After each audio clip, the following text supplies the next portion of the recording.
Bienvenue François Bayrou. Bonjour. Merci d'être avec nous sur CNews et en direct ce matin avec nous. Tous les partis, tous les grands partis sont aujourd'hui groggy. Ils cherchent apparemment la parade pour éviter une nouvelle hécatombe. Est-ce que dimanche, ils vont y échapper? Non, je ne crois pas qu'ils échapperont au jugement des Français.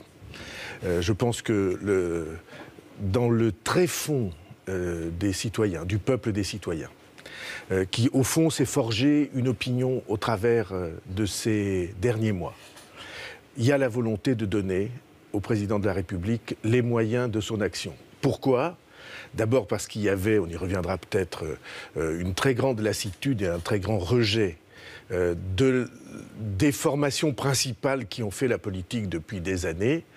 Et deuxièmement, parce qu'ils ont vu depuis 4 ou 5 semaines, depuis la prise de pouvoir, ils ont vu un président de la République. Ils se sont reconnus dans la manière dont Emmanuel Macron, jeune président, incarnait la fonction.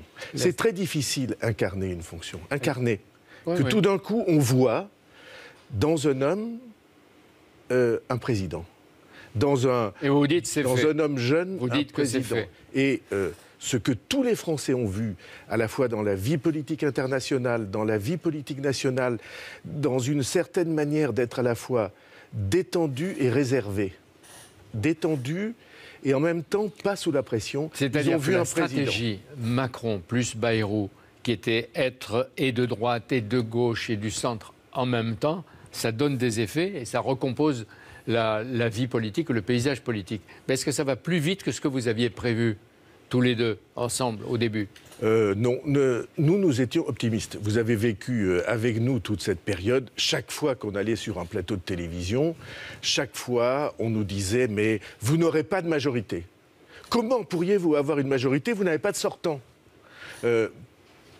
À la fois pour le MoDem et pour En Marche, réunis sous l'étiquette République En Marche, vous n'avez pas de sortant, ou si peu. Non, alors comment pouvez-vous faire une majorité ? Non, moi j'ai toujours pensé que l'effet, la vague lancée par l'élection présidentielle irait vite et irait loin. Est-ce que j'aurais parié pour que ça aille tout à fait aussi loin que ça ? Peut-être pas. Alors, mais c'est que au fond d'eux-mêmes, les citoyens, les femmes et les hommes ont décidé qu'il fallait aller au bout de ce renouvellement. Alors, les enquêtes aujourd'hui annoncent une majorité absolue de chez absolu, 450, 455. Est-ce que vous y mettez le MoDem ? Oui, bien sûr. Oui, à l'intérieur du MoDem. Bien sûr. Et vous ? Le MoDem sera un des deux groupes de la majorité. Et ceci est notre accord depuis la première minute. Mais vous venez de loin. C'est en quelque sorte une résurrection. Vous obtiendrez autour de 50 députés, pas plus. Ou plus. Ne soyons pas... Romain a dit plus. Il n'y a pas de bois ici, vous pouvez pas toucher si vous êtes superstitieux. Si, il y a du bois. Ah bon. Non, mais faut pas avoir des ambitions limitées. C'est-à-dire que vous pourriez dépasser les 50. Je ne donne jamais de chiffres. Mais nous n'avons pas d'ambition limitée. Vous seriez déjà même à 50-60, peut-être le double du Parti Socialiste. Pour vous, c'est un miracle. C'est un miracle, si vous permettez. En rejoignant très tôt le candidat... Une phrase. Une phrase. C'est pas un miracle. C'est une stratégie. C'est une vision qui, tout d'un coup, s'est réalisée. Vision... Et une construction. Vous m'accorderez que je la porte depuis longtemps envers et contre tous. Envers et contre beaucoup d'observateurs. Oui, sous les critiques, les huées, les sifflets, etc. Voilà. Mais voilà la persévérance. En rejoignant très tôt Emmanuel Macron, candidat, vous étiez indispensable. Dans 5 jours, le 18 juin, vous ne le serez plus. Mais je ne cherche pas à être indispensable. Non, je veux dire, le MoDem, si Emmanuel Macron a 400 députés et vous 50-55, on peut même se passer du MoDem. Eh bien, le MoDem ne cherche pas à avoir la clé de quoi que ce soit. Je lis des papiers en disant, mais en fait, ils auraient voulu qu'il y en ait moins pour pouvoir... Jamais je n'ai voulu, ni souhaité, ni espéré une situation dans laquelle la majorité serait insuffisante, serait de peu d'ampleur, de oui, mais sorte si vous l'avez qu'on fait, pourrait François la Bayrou, faire c'est chanter. parce que vous pensiez qu'à un moment, on aurait besoin de vous. Mais Non, là, avec une majorité de 400, on n'a pas besoin du modem. Vous vous trompez complètement. Je sais qu'il y a des gens qui disent ça. C'est complètement faux. Ce que nous incarnons, à la différence du nouveau parti qui est En Marche, c'est un courant politique qui vient de loin, qui a son histoire, qui a été un des piliers essentiels de la résistance, qui a fait l'Union européenne, qui a une conception de la démocratie exigeante et de la vie politique qui ne ressemble à aucune autre. Donc, et on va en parler. Dites, on aura besoin de vous. C'est ça que je veux entendre. Je ne dis même pas on aura besoin, parce qu'il y aurait on aura besoin une forme de menace. Je n'éprouve rien de tout ça. Je me sens, je vais vous dire, c'est bizarre, parce que c'est probablement la première fois de ma vie, je me sens en parfait accord avec le président de la République. Avec le jeune président de la République est en harmonie avec François Bayrou, qui est en harmonie avec Emmanuel Macron, président. Ben, c'est exactement ça. Je me sens en confiance. Et beaucoup de Français, comme moi. Si vous me disiez, mais quelle différence avez-vous, quelle nuance ? Je n'en vois pas. Je vois ses intentions. Ses intentions sont justes pour le pays. On en reparlera. Et c'est exactement à ceux qui disent, comme mon excellent confrère Éric Le Boucher dans l'Opinion, que le macronisme est un renouvellement, mais le renouvellement d'une élite par une élite, qui est coupée des classes populaires. Eh bien, je ne crois rien de tout ça. Je pense que ce qui s'est exprimé à l'élection présidentielle au travers de cette majorité nouvelle, c'est quelque chose que, vous vous souvenez, j'avais devant vous défendu quand est sorti mon dernier livre. Le pays en avait marre du pessimisme. Le pays, responsables économiques. Non, le pays profond, ceux qui ont des difficultés dans le travail, ceux qui ne se sentent pas bien dans le monde dans lequel... Tous en avaient marre du pessimisme. Et ce que la majorité nouvelle a apporté et Emmanuel Macron a porté, a incarné, c'est au fond le choix d'affronter l'avenir sans en avoir peur. Et il n'est pas vrai que les classes populaires soient à l'écart de ce mouvement. François Bayrou, le parti Les Républicains est au bord de la scission. Il y a beaucoup de députés, d'élus qui sont complètement paumés. Ils sont divisés entre ceux qui sont prêts à voter la confiance, il y a un vote de confiance avec Édouard Philippe la semaine prochaine, ou à voter des réformes, et d'autres qui sont opposés par principe. Qu'est-ce que vous dites ce matin aux modérés ? Tout à l'heure, vous me disiez, au fond, les deux grands partis ont perdu, sont écrasés. Moi, je crois qu'il faut en voir la raison. Il y a une première raison qu'on a esquissée, c'est l'usure. Des pratiques, des méthodes, usure y compris des visages. Qu'est-ce que vous leur dites? Mais la deuxième raison, c'est que les Français en ont assez de la guerre de tranchées, d'un camp contre l'autre. Quelles que soient les idées de celui qui parle, quoi qu'il pense au plus profond de lui-même, que fait-il? Il dit « ceux qui sont mes adversaires ont tort sur tout ». Et là, vous leur dites ce matin, j'ouvre à mon tour les bras, qu'ils viennent. Je ne caricature pas, mais je dis que ce que les Français attendaient, et que pour ma part j'ai plaidé longtemps, ce que les Français attendaient, c'est que dans une situation de crise aussi profonde, on s'y mette tous. Donc, ils ont avec nos différences. Donc ils ont leur place. Je continue parce qu'il y a des projets importants.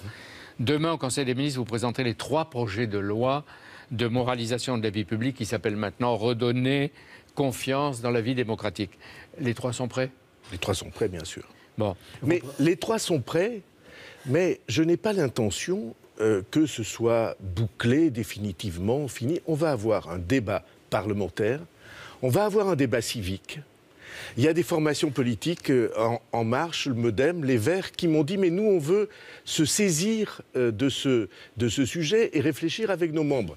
Je suis tout à fait prêt à entendre... Donc c'est un projet, mais qui est ouvert. Je suis prêt à l'Assemblée à accepter des amendements si ces amendements sont utiles au projet. Il y a sûrement des chapitres qu'on n'a pas ouverts et qu'on peut ouvrir. Une réforme de la Constitution pour supprimer la Cour de justice de la République. Ça ne change pas, c'est oui. Non, mais peut-être faut expliquer à ceux qui nous écoutent en une demi-phrase.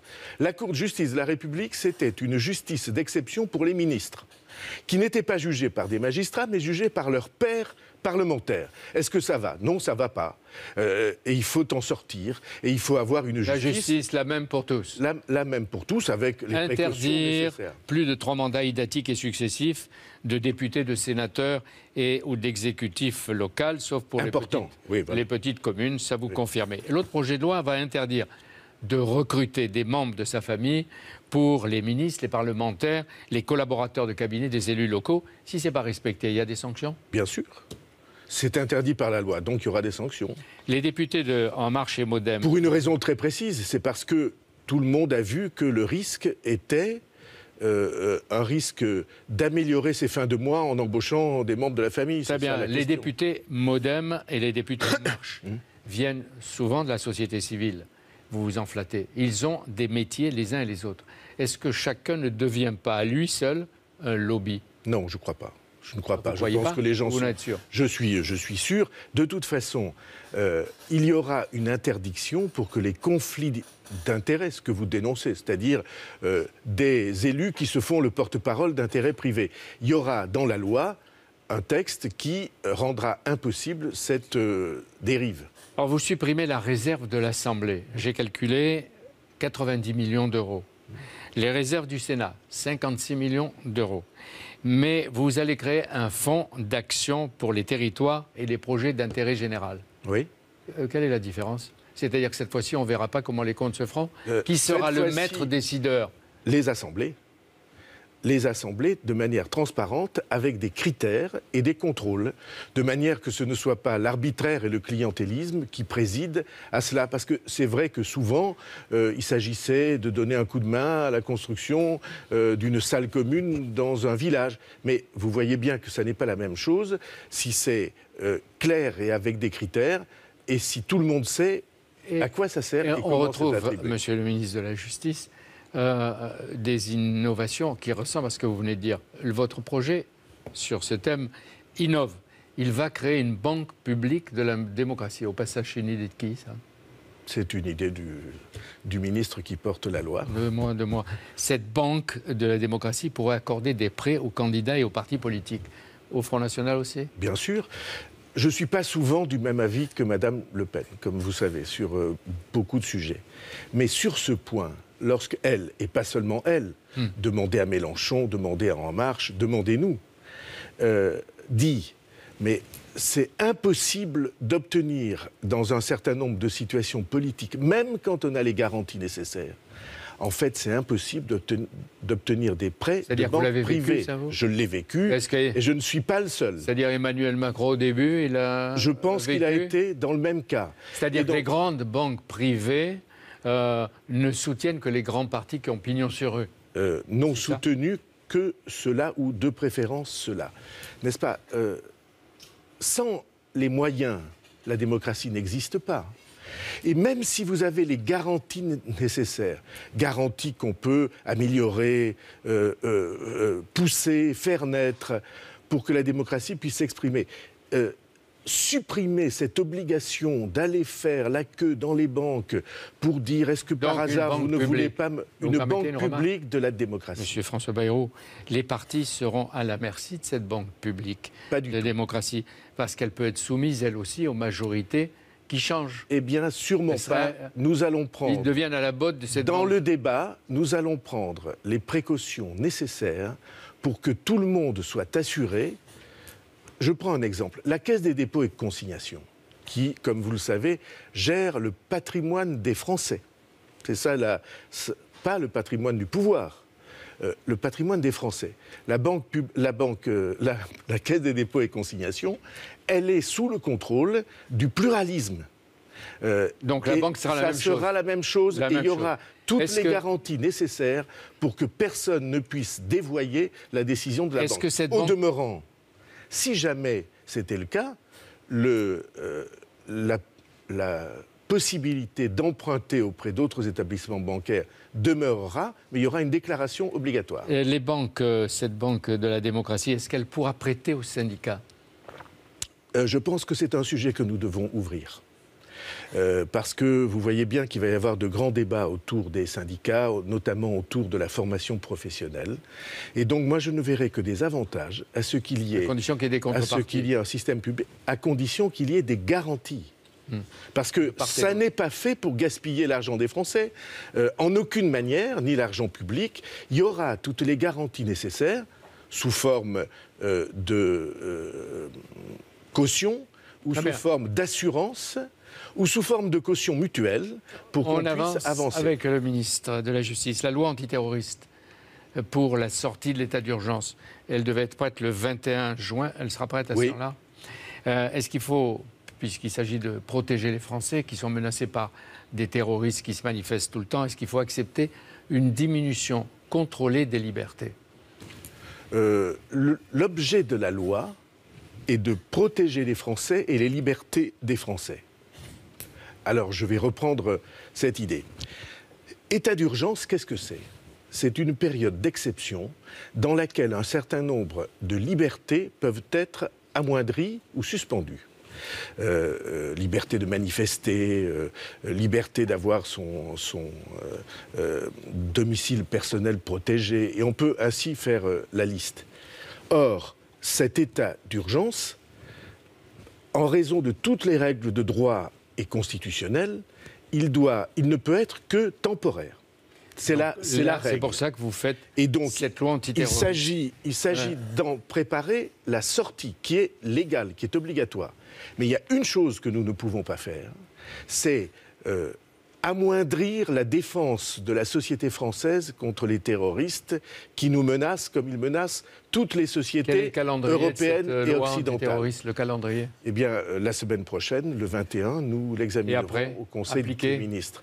Et après, 1er novembre, en principe, le relais sera pris pour que un certain nombre de dispositions qui ne s'appliqueront qu'au terrorisme avec des éléments tout à fait des garanties de protection des citoyens constitutifs pour qu'on ne puisse pas l'étendre à d'autres. Mais le terrorisme doit être surveillé, combattu, prévenu et s'il le faut, évidemment, poursuivi. François Bayrou, il y a ces deux textes dont on a parlé, la moralisation et en même temps la loi. Mais c'est tout ? Il n'y a pas de grand chantier ou une grande réforme de la justice, Bayrou ? Pour moi, il y a de grands chantiers ouverts et que je veux ouvrir et porter.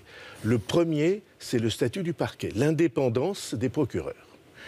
Qu'on puisse aller au bout de cette idée que les procureurs, ils portent des politiques pénales, des politiques de prévention et des politiques de sanctions de tous. Le garde des Sceaux n'intervient plus. Et ces politiques pénales sont portées par des procureurs avec des instructions générales, des textes qui disent voilà ce qu'il faut réforme capitale qui n'a pas été faite jusqu'ici. Mais ces procureurs doivent être indépendants, garantis dans leur indépendance. Et c'est cette garantie d'indépendance des parquets et des procureurs que très vite nous allons ouvrir. C'est-à-dire en chantier dès maintenant. Et le deuxième chose, les prisons. La situation des prisons, tous les Français savent à quel point elle est insupportable. Ignoble. Et je pense qu'il faut que nous allions profondément dans cette question pour que la France soit sûre que son institution pénitentiaire est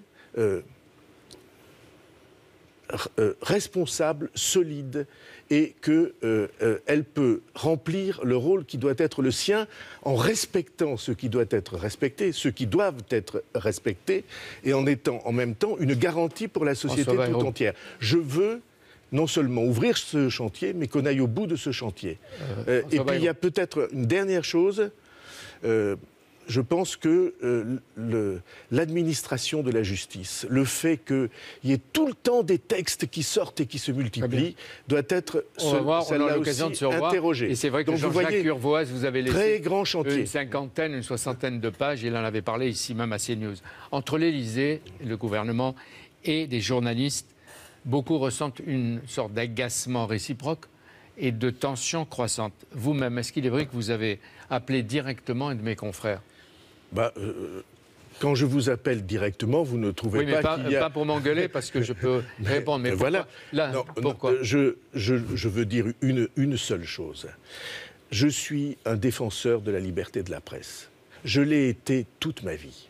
J'ai toute ma vie participé au débat démocratique au travers de cela. Mais il y a aussi une autre liberté que les citoyens ressentent et dont les citoyens ressentent le besoin. Il y a aussi une liberté de critique de la presse, quand on a le sentiment qu'un certain nombre de pratiques ne sont pas justes. D'accord, mais quand le garde des Sceaux ou le ministre de la Justice téléphone, c'est une pression. Quand vous m'appelez, vous appelez pas le garde des Sceaux. Quand nous parlons, ça nous arrive de parler, vous appelez pas le garde des Sceaux. Vous appelez François Bayrou, que vous connaissez depuis quelque temps, en qui vous avez une certaine confiance. Pourquoi vous l'avez appelé? Mais vous êtes un journaliste. Non, mais celui qui a été appelé, est-ce que c'est parce que l'enquête était embarrassante? Pas du tout. Ou parce que vous ne voulez pas de la curiosité de la presse? Aucune enquête n'est embarrassante pour nous. Alors, parce que nous avons toute notre vie politique et dans tout notre mouvement choisi d'être parfaitement transparent. Alors justement. Mais lorsqu'il y a des pratiques qui sortent de ce que je considère être le respect des individus, eh ben, j'ai le droit de le dire.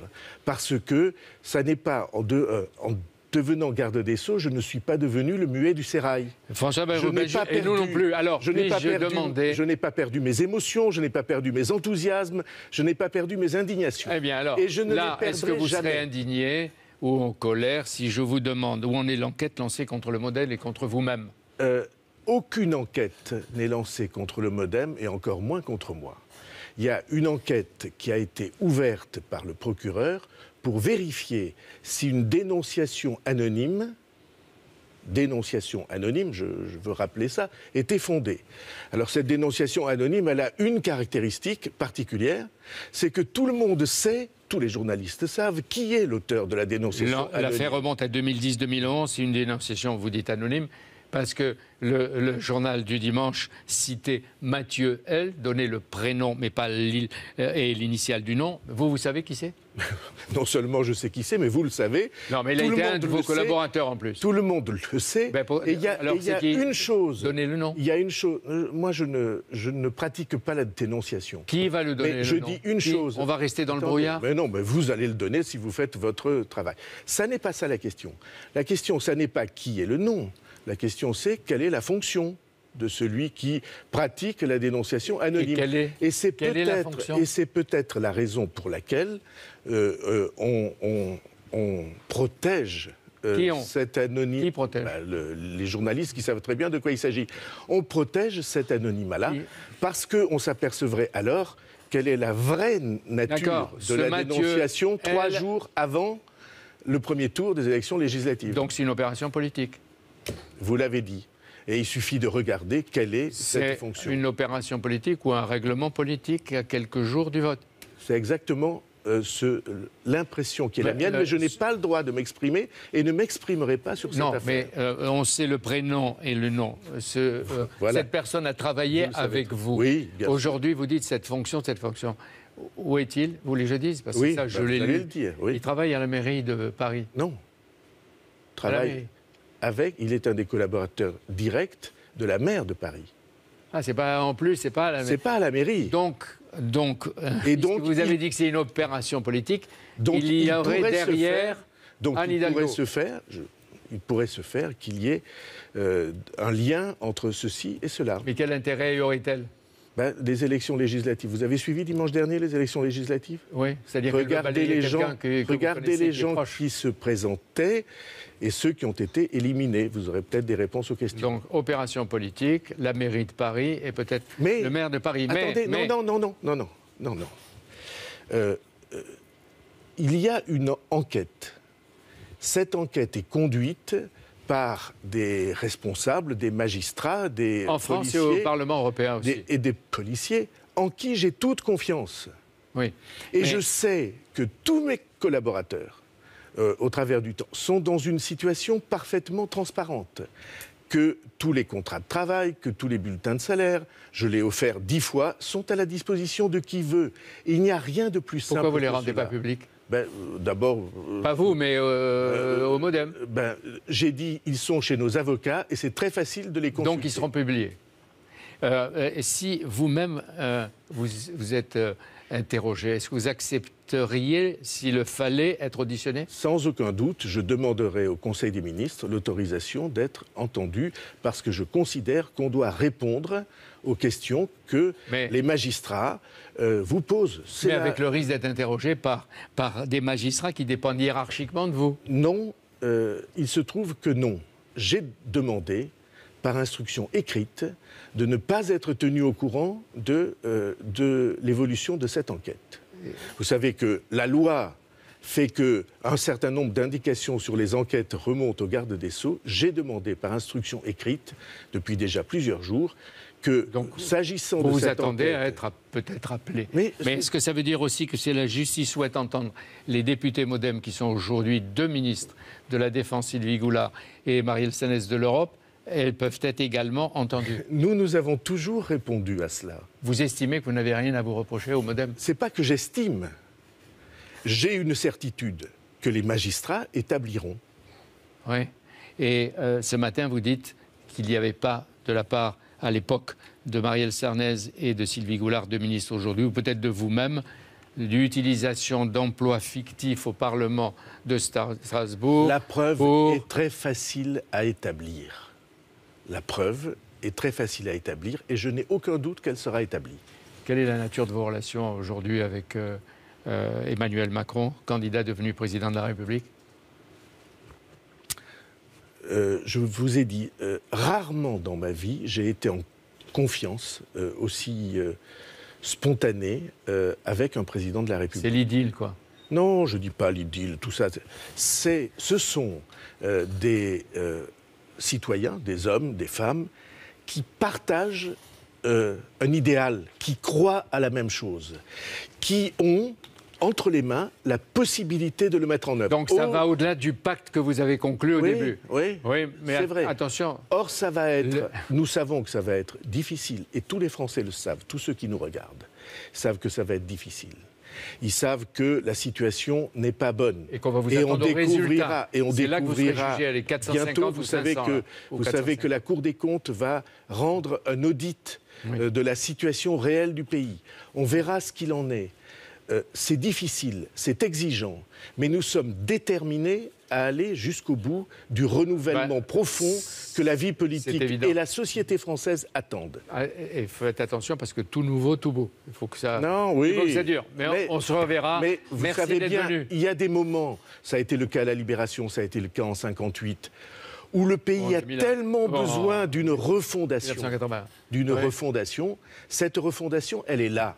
De nouveau, on va pouvoir avoir confiance, en tout cas se battre pour ça, sans que les intérêts partisans l'emportent sur l'intérêt général. Merci d'être venu, François Bayrou. À la prochaine.